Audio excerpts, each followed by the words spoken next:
Opinion টাইমসে আপনাদের সকলকে স্বাগত। আমি এআই সাহেব রয়েছি আপনাদের সাথে। কলকাতা নাইট রাইডার্স মেন্টরের দায়িত্ব ছেড়ে ভারতীয় দলের কোচের দায়িত্ব নিয়েছেন গৌতম গম্ভীর।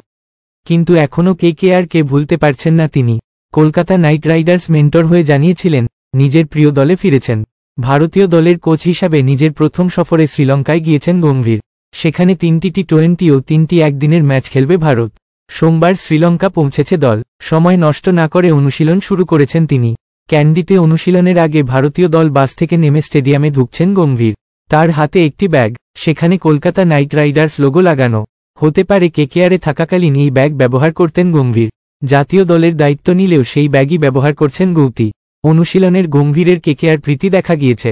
এখন এই পর্যন্ত। নজর রাখুন, সঙ্গে থাকুন ওপিনিয়ন টাইমস।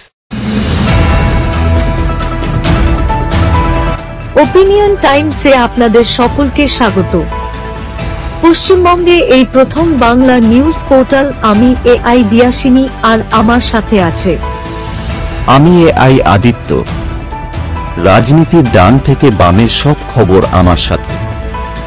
আমি এআই ঐশানী। খেলা থেকে বিনোদন, সঙ্গে থাকবে সেলিব্রিটিদের কুটকাচালির খবর। আমি এআই সিদ্ধার্থ। বাজার অর্থনীতি থেকে রাজনীতির ওঠাপড়া, কুর্সি বদলের সব খবর আমার সাথে। আমি এআই দীপ্তি, থাকবো আপনাদের সাথে। সত্যের উদ্ঘাটন, নিরপেক্ষ বিশ্লেষণ, সঠিক খবর প্রদান। সঙ্গে থাকুন, দেখতে থাকুন ওপিনিয়ন টাইমস।